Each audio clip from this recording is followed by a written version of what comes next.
কিছু সম্পর্ক, কিছু পিছু টান, তার মাঝে পিছু হাটে অভিমান।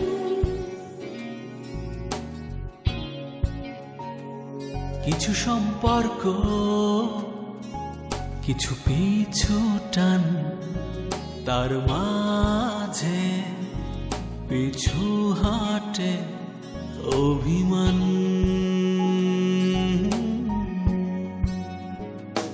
মন বেঁধে ফেলেনি চোখে তেরে ফ্রেমে, মন খোঁজে ভালোবাসা, মন থাকে প্রেমে।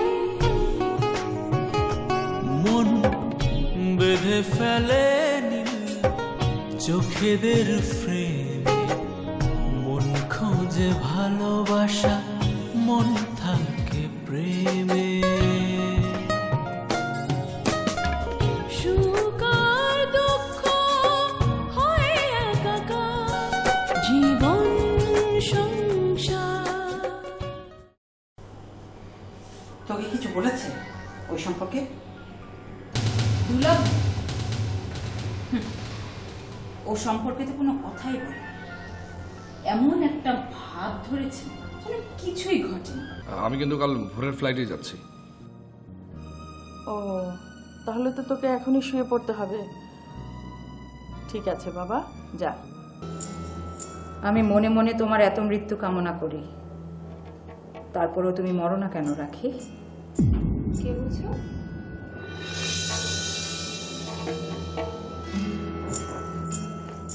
এই জগতে এত ভালোবেসে আর কে তোমার মৃত্যু কামনা করতে পারে বলো? কে, রোহিণী? আপনি যদি ম্যাডাম মাসে মাসে 10,000 টাকা অনুদান দিতেন তাহলে খুব ভালো হতো। অনুদান? তাও আবার মাসে মাসে 10,000 টাকা? এই টাকা তো আপনার কাছে সামান্য ম্যাডাম। কেন কেন আমি তোমাকে মাসে মাসে 10,000 টাকা দেব? আমার কি স্বার্থ?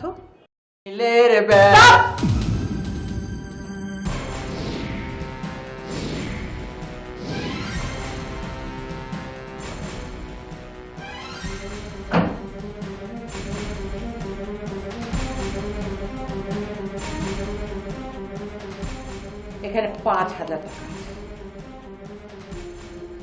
এরপরে তোমার এই চেহারাটা যেন আমি আর না দেখি।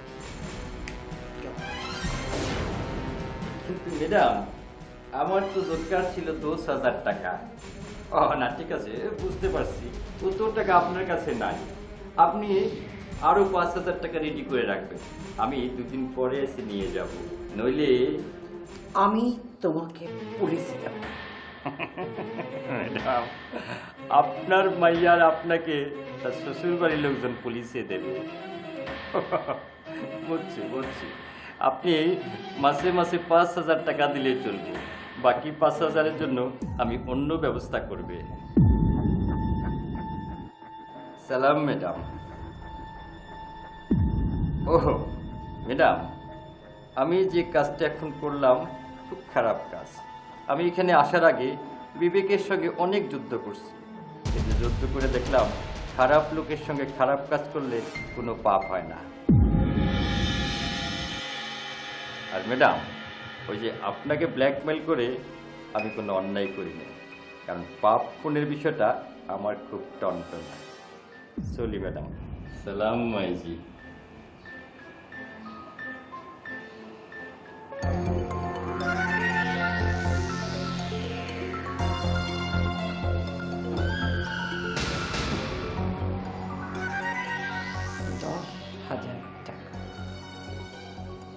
এত সোজা? আমার কাছ থেকে তুই খাবি 10,000 টাকা? হজম করতে পারবি? তার আগেই আমি তোকে শেষ করে ফেলবো না? তুই না একদিন বলেছিলি আপনার নামের সাথে নাগিনীর মিল আছে? এবার দেখবি নাগিনীর ছবল কাকে বলে।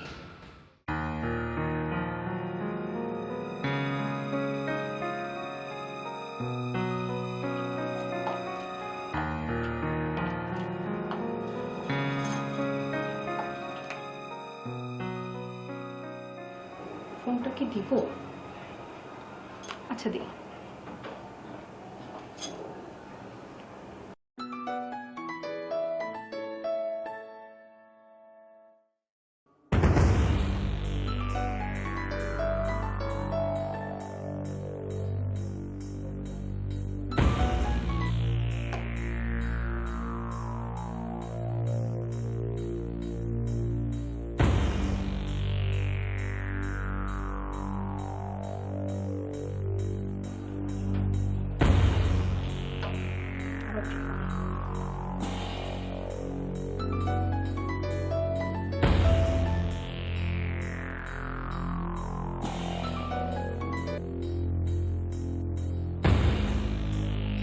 হ্যালো,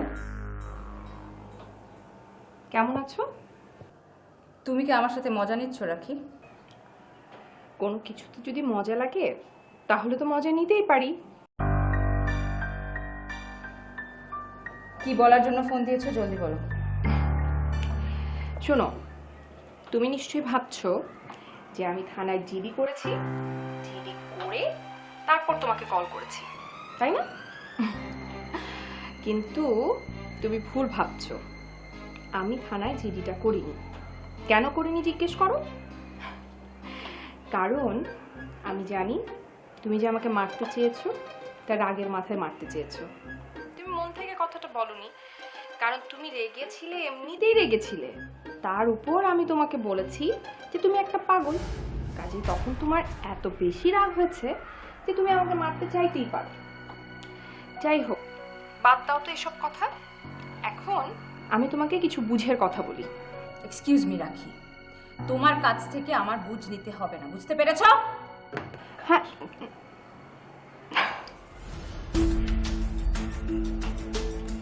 বুঝ তো তোমাকে নিতেই হবে।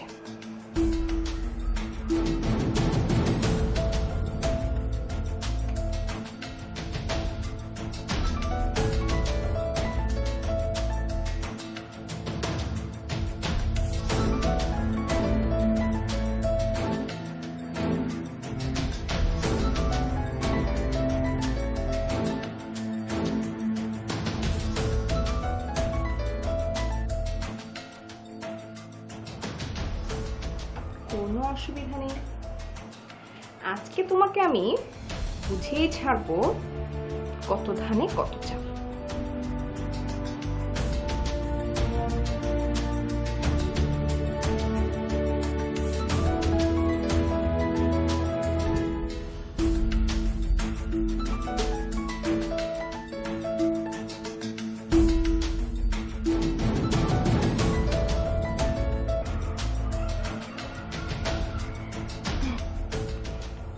ভয় পেয়েছো? ভয় পাওয়ার কিছু নেই, কিন্তু এখন শুধু তুমি আমাকে কথা শোনাবে না, আজকে থেকে আমিও তোমাকে কথা শোনাবো। ফোনটা একবার ধরো।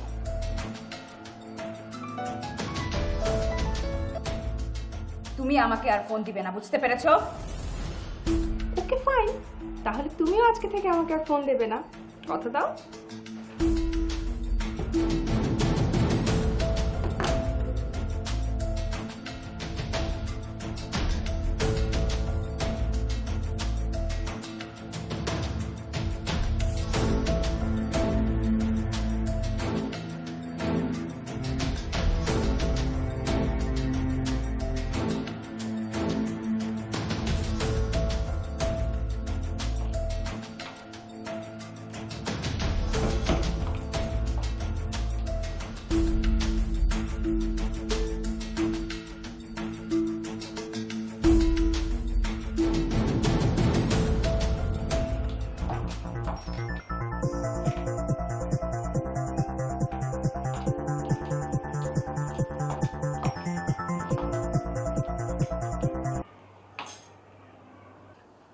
তুমি মনে হয় আমার সাথে চ্যালেঞ্জ নিতে চাইছো?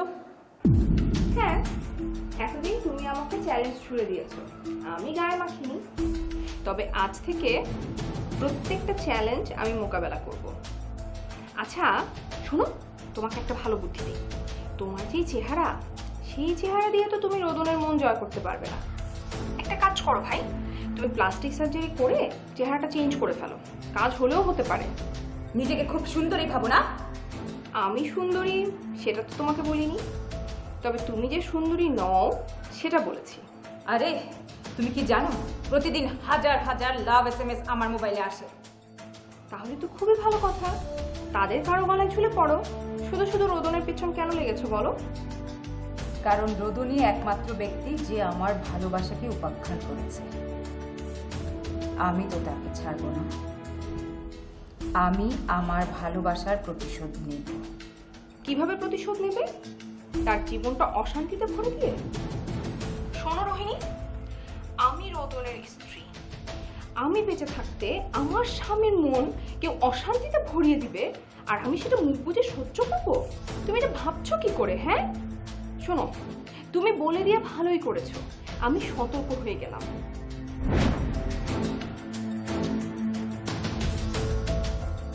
শোনো, ছোটবেলায় একটা ভাব সম্প্রসারণ করেছিলাম, নির্বাক মিত্র অপেক্ষা সবাক শত্রু ভালো।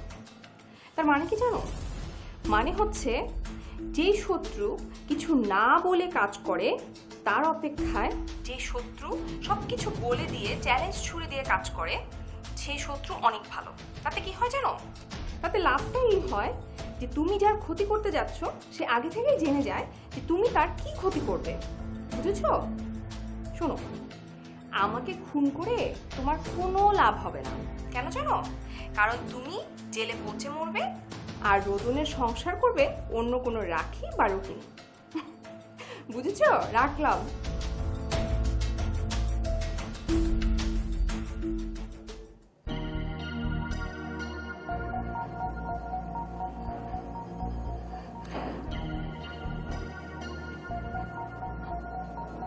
তার মানে আমি আমি কোনোদিনই রোদনকে পাবো না। তুই ভালো আছিস শুনেছি। ঠিক বলেছো আব্বু, আমি আল্লাহর রহমতে অনেক ভালো আছি। মোহনের স্ত্রীর কথা বললো তোর মা, তোর কথাও বললো। তুই ঠিক কাজটাই করেছিস। আমি জানি আমার মেয়ে কোনো ভুল কাজ করতে পারে না। তোমার বিশ্বাসের জন্য থ্যাঙ্কস আব্বু। তোর মা তোকে যেভাবে মানুষ করেছে তাতে তোর মধ্যে মানবিক গুণাবলী যেমন আছে তেমনি তোর বিচার বিবেচনাও খুব সুন্দর।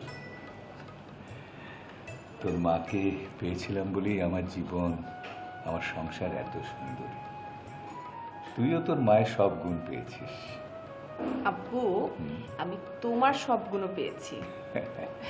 হ্যাঁ রে মা, তোর শাশুড়ি নাকি বলেছেন রোদন আমাদের এখানে থাকলে তার কোনো আপত্তি নেই।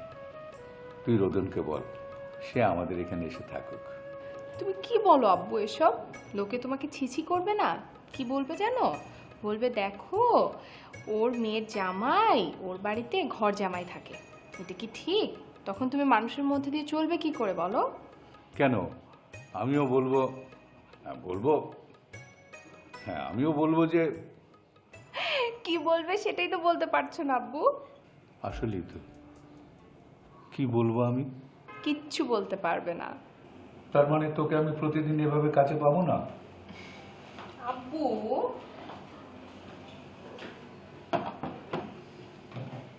23টা বছর ওকে আটলে রেখেছ। মেয়েরা হলো পরে আমানত, যার আমানত তাকে বুঝিয়ে দিয়েছ। এখন তোমার ছুটি, মা জানে। সেটাই। আব্বু, আমি তো তোমার কাছেই আছি, মাত্র আধা ঘন্টার রাস্তা। তুমি চাইলে দিনে 10 বার আসা যাওয়া করতে পারো। আমার যখন ইচ্ছে হবে আমি তখন তোমার কাছে চলে আসব, আর তোমার যখন ইচ্ছে হবে তখন তুমি আমার কাছে চলে যাবে। আর তো কোনো অসুবিধা নেই, তাই না? আমাদের বাবা মেয়ের এই ভালোবাসার বন্ধনের মাঝে কেউ কোনোদিন বাধা হয়ে দাঁড়াবে না আব্বু। সে তো আমি বুঝি রে মা। তোর যেদিন সন্তান হবে সেদিন তুই বুঝতে পারবি সন্তান দূরে থাকলে বাবা মায়ের কি কষ্ট হয়। সন্তান যত কাছে থাকে বাবা মার ততই শান্তি। দূরে দেবে না বলেই তো লন্ডনে ছেলেটার সাথে বিয়ে দিলে না। ছেলেটা কম্পিউটার ইঞ্জিনিয়ার ছিল, ওখানকার সিটিজেনশিপও পেয়েছে। আর রোদন চাকরি করে না, করে ব্যবসা। তো ফ্যামিলিটা ভালো, আর সবচেয়ে বড় কথা হলো কাছে থাকে। সেই জন্য তো তুমি রাজি হলে বিয়ে দিতে সেখানে, তাই না? ও আমার একমাত্র সন্তান, ওকে না দেখে আমি কেমন করে থাকবো? আমার সব ভালোবাসা, মায়া, মমতা তো ওর জন্যে। ও কাছে না থাকলে আমি কাকে এমন করে বুকে জড়িয়ে ধরবো? কাকে আমি মা বলে ডাকবো? আপু, আমি তো তোমার কাছেই আছি। আমি তোমাকে ছেড়ে কোথাও যাবো না, কোনো দিন যাবো না।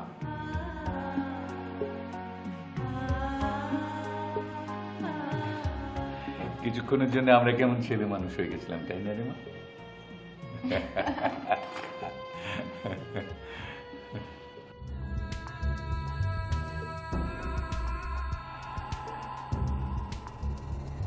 অপরিচিত নাম্বার।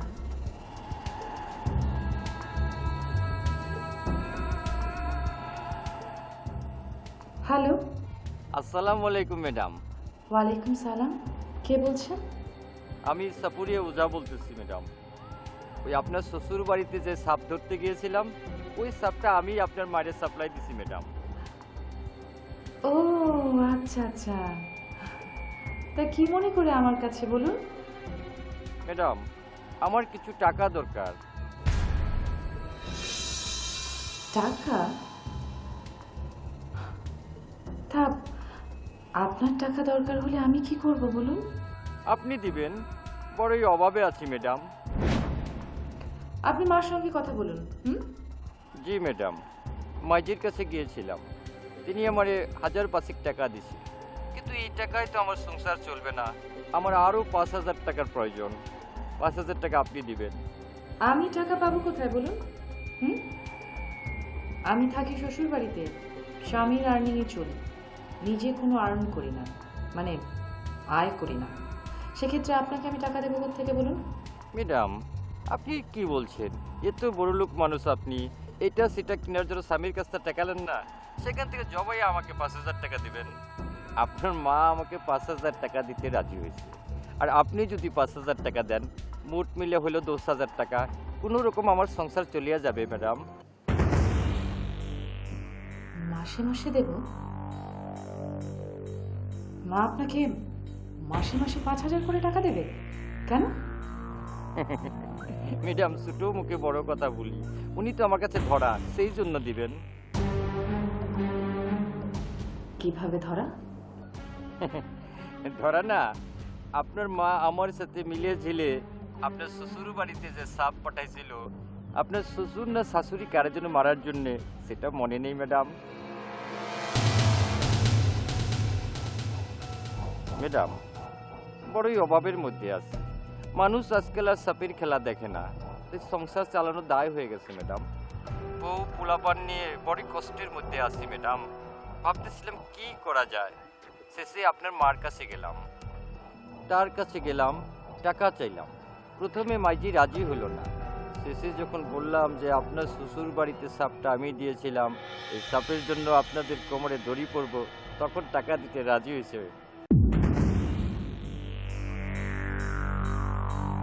তবে মাত্র 5000 টাকা ম্যাডাম। তো ম্যাডাম বলেন, এই যুগে 5000 টাকা চলে? কমসে কম 10000 টাকা দরকার। হরি ম্যাডাম, আপনার কথা মনে হইল। শ্বশুর বাড়ি তো আপনার, আপনি হইলেন গিয়া এই কামের মূল হোতা, সেটা বুঝেই টাকা চাইলাম ম্যাডাম।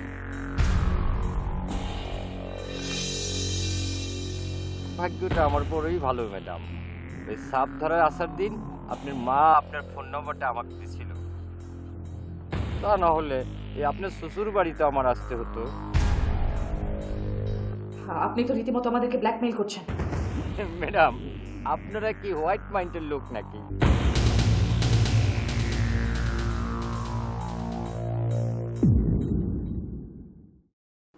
তোকে ফোন দিয়েছে কেন? তুমি নাকি তাকে মাসে মাসে 5000 করে টাকা দেবে বলেছো, আর এতে নাকি তার হবে না, তার 10,000 টাকা লাগবে, আর সেজন্য বাকি 5000 টাকা সে আমার কাছে দেবে। ভাবলাম 20,000 টাকা একসাথে দিতে আপনার যদি কষ্ট হয়, তাই আপাকে ফোন দিলাম। সেও তো বড় ঘরের বউ। দেখো, তোমার কাছ থেকে আমি ভালো কাজ করার জন্য নিশ্চয়ই সাপ নেইনি, এটা ঠিক? এটা ঠিক। তার মানে আমিও লোক ভালো না, এটা ঠিক? জি ম্যাডাম, এটাও ঠিক। সারাদিন তুমি কাকে ভাবো? তোমার ভাবনার মানুষটি কি আমি? জীবন, আমায় নিয়ে কি ভাবো? জীবন সঙ্গী হিসাবে আমি কেমন হব? আমি তোমায় ভালোবাসবো কি না? তোমাকে যদি আমি ফেলতে চাইতাম তাহলে আমি এখানে আসতাম না। আর তোমাকে